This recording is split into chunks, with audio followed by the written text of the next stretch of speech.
नमस्कार, प्रणाम, जय श्री राम। आप देख रहे हैं दिल जले नागेंद्र दीक्षित के साथ। आज हम कैसरगंज लोकसभा के लोकप्रिय प्रत्याशी समाजवादी पार्टी के श्री पंडित भगत राम मिश्रा जी से कुछ वार्तालाप करेंगे। आइए। अच्छा, तो मिश्रा जी ये बताइए कि इस बार जो बीजेपी का नारा है, आपकी बार 400 पार, तो इस पर आप क्या कहना चाहेंगे? अब हमको तो दिखाई पड़ रहा है पूरे जो अभी तक के चुनाव हुए हैं, जो हो चुके हैं, जो होने वाले हैं, जितने पिछले चुनाव हैं, बीजेपी इस बार 400 हार पे जा रही है। और कैसरगंज लोकसभा में सबसे ज्यादा अधिक ब्राह्मण हैं, तो क्या ब्राह्मण आपके साथ हैं कैसरगंज लोकसभा के? आप लोग उधर क्या शब्द लगाइए ही ना जी। टोटल सभी ब्राह्मण के अतिरिक्त बाकी सभी हमारे कोई जात बिरादरी है ही नहीं जी। सभी लोग हमारे साथ थे, तरफा साथ।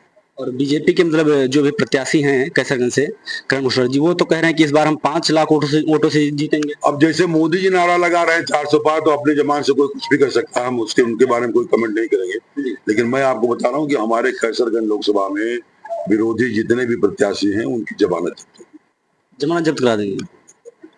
आपने एक इंटरव्यू में बात कही थी कि अगर इस बार जनता हमको चुन रही है तो हम कैसरगंज को टोक्यो और स्विट्जरलैंड। मैं आज भी उसी को रिपीट कर रहा हूँ। जैसे मैं आपको बता दूं कि जैसे मोदी जी प्रधानमंत्री हुए, उन्होंने अपने बनारस क्षेत्र को उनके बाद प्रधानमंत्री हुआ। मैं जानता हूं कि कॉन्स्टिट्यूशन के तहत जो अधिकार हमारा मेंबर पार्लियामेंट का होगा वही प्राइम मिनिस्टर और अन्य जो है मिनिस्टरों का होगा। तो हम हमारी जज्बा है कि हमारी टोक्यो स्विट्जरलैंड बना हुआ है, पूरी कोशिश करेंगे और बनाने की कोशिश करेंगे। आपने एक इंटरव्यू में कहा था कि मतलब प्रधानमंत्री जी ने, मोदी जी ने महिलाओं के मंगलसूत्र छीन लिए हैं, इस पर क्या कहना चाहेंगे? तो मैं कह रहा हूँ मंगलसूत्र तो मोदी जी ने छीना जी। अरे भाई, जब नोटबंदी उन्होंने कर दी, बोहड़ा सब जानते नहीं जानते, देहात में जान लीजिए, बोहड़ा कहते हैं कि जो औरतें 2-2 रुपया 4-4 रुपया करके इकट्ठा करती है, गेहूं का सीला बिन करके, नहीं जानते होंगे दोस्त लोग क्योंकि हम किसान है, मैं जानता हूँ, गेहूं का सीला बिन करके इकट्ठा करती है, वो नोटबंदी करके उन्होंने निकाल करके अडानी अंबानी के खाते में जमा करवा दिया। पूरा महिलाओं को तो बिल्कुल शोषण कर लिया कि महिलाएं जो है धन से, मंगलसूत्र तो छोड़िए, बिछिया छीन लिया उन्होंने। और मंगलसूत्र की बात, बिछिया जानते हैं ना, पैर पर बिछिया तक छीन लिया था। सही। अच्छा, ये बताइए, आपके मतलब कैसरगंज लोकसभा में जो ठाकुर समाज है, सिंह समाज है, वो आपके साथ है या नहीं? मैंने एक शब्द में कहा, सर्व समाज मेरे साथ जी। जात की बातें छोड़िए, ठाकुर समाज भी मेरे साथ है, सब क्षत्रिय समाज, सारे समाज मेरे साथ। और ये बीजेपी प्रत्याशी ने एक बात कही थी कि मतलब इस बार से अगले बार भी, पिछली बार कम से कम 5 ब्राह्मण प्रत्याशी लड़ चुके हैं, लेकिन किसी में मतलब जीत नहीं की, और वो बता रहे हैं कि इस बार आप भी नहीं जीत पाएंगे। इस पर क्या कहें? देखिए, अपने आप को कुछ भी, आप जनता में, हमारा चुनाव है, जनता लड़ रही है, तो अपने आप को कुछ भी का उनके पास कहने को बचा नहीं है।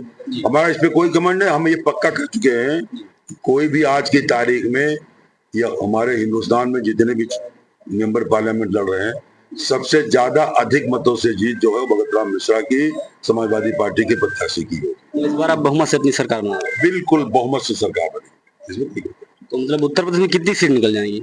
उत्तर प्रदेश में, और हमारे हिसाब से तो हम 80 की 80 बात करते हैं।